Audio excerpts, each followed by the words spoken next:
जय श्री कृष्णा भक्तों माघ मास के कृष्ण पक्ष की एकादशी का सेवन करने से सभी प्रकार की मनोकामना पूरी हो जाती हैं।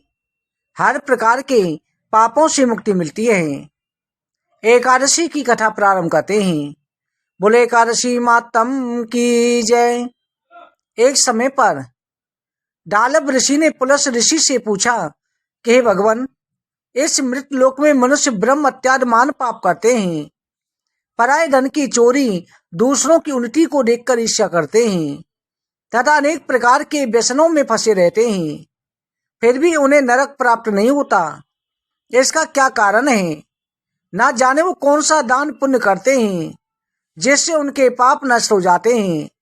ये सब कथा पूर्वक कहिए। पुलस जी कहने लगे, माँ बाग, आपने अत्यंत सुंदर प्रश्न पूछा है। संसार के जीवों का कल्याण होगा। ब्रह्मा, विष्णु, रुद्र, इंद्र आदि भी इस गुप्त भेद को नहीं जानते, परंतु मैं आपको सुनाता हूँ। माघ मास के लगते ही स्नान आदि से शुद्ध होकर के इंद्रियों को वश में करके काम, क्रोध, लोभ, मोह, अहंकार, ईर्ष्या, अभिमान का त्याग करके भगवान का स्मरण करना चाहिए। पुष्प नक्षत्र में गोबर, कपास, तिल मिलाकर के उनके उपले बनावे, उन उपलों से 108 बार हवन करना चाहिए। उस दिन मूल नक्षत्र हो, साथ में एकादशी तिथि हो तो और भी श्रेष्ठ होता है। स्नान आदि नित्य क्रिया से निवृत्त होकर के देवादेव भगवान का पूजन करके एकादशी का व्रत धारण करें। रात्रि को जागरण करना श्रेष्ठ है। उसके दूसरे दिन धूप दीप नैवेद्य से भगवान का पूजन करके खिचड़ी का भोग लगाए। भगवान कृष्ण का पूजन करके पैठा, नारियल, सुपारी, सीताफल ये सब देते हुए भगवान से प्रार्थना करें कि आप दीनों को शरण देने वाले, संसार सागर में फंसे हुए प्राणियों का उद्धार करने वाले हैं। हे पुंडरीकाक्ष, हे जगत गुरु, आप लक्ष्मी सहित इंद्र आज सभी देवताओं सहित इस तुच्छ अर्घ्य को स्वीकार करें। इसके पश्चात जल से भरा हुआ कुंभ ब्राह्मण को दान करें। उस समय ब्राह्मण को श्याम गौ तिल पात्र का दान देना भी उत्तम है। तिल स्नान भोजन दोनों ही श्रेष्ठ हैं। इस प्रकार से जो मनुष्य जितने तिलों का दान करता है उतनी 1000 वर्ष तक स्वर्ग में वास करता है। इसमें जो तिल स्नान, तिल का उपतन, तिल का हवन, तिल का जल, तिल का भोजन, तिल का दान, ये षटशला एकादशी कहलाती है। इससे अनेक प्रकार के पाप नष्ट हो जाते हैं। इतनी कथा कहकर पुलस ऋषि कहने लगे, हे राजन, एक समय पर नारद जी ने भगवान श्री विष्णु से प्रश्न किया था।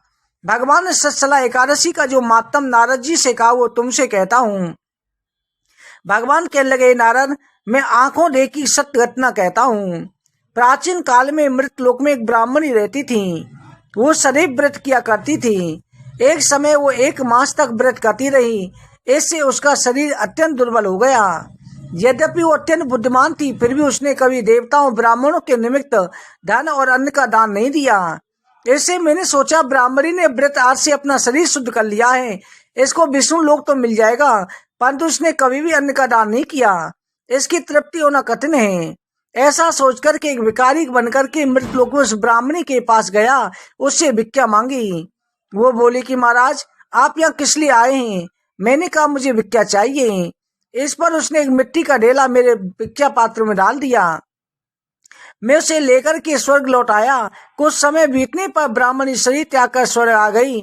मिट्टी का दान करने से ब्राह्मणी को स्वर्ग में सुंदर महल मिला, परंतु उसने अपने घर को अन्न आदि सब सामग्रियों से शून्य पाया। वो मेरे पास आकर के बोली, भगवान, मैंने अनेकों व्रत आदि द्वारा आपकी पूजा की है, परंतु फिर भी मेरा घर अन्न आदि से शून्य क्यों है? मैंने कहा, पहले तुम अपने घर जाओ, देव स्त्रियां तुम्हें देखने के लिए आएंगी। उनसे पहले षटशला एकादशी का पुण्य और विधि सुन लो, तभी द्वार खोलना। भगवान के ऐसे वचन सुनकर के जब वो अपने घर गई तब देव स्त्रियां आई। उन्होंने द्वार खोलने के लिए कहा। ब्राह्मणी बोली कि आप मुझे देखने आई हैं तो सबसे पहले षटशला एकादशी का मातम कहिए। तब उसमें से एक देव स्त्री ने षटशला एकादशी का मातम सुनाया। ब्राह्मणी ने मातम सुनकर के घर का द्वार खोल दिया। देवांगनाओं ने देखा, वो ना तो गंधर्वी है ना आसुरी, वरन पहले जैसी है। फिर उस ब्राह्मणी ने देव स्त्रियों के साथ षटशला एकादशी का व्रत किया। इसके प्रभाव से सुंदर रूपवती हो गई। उसका घर अन्न समस्त सामग्रियों से भरपूर हो गया।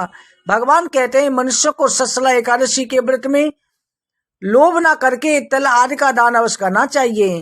इससे दुर्भाग्य, दरिद्रता, पाप नष्ट हो जाते हैं, मोक्ष की प्राप्ति होती है। बोले एकादशी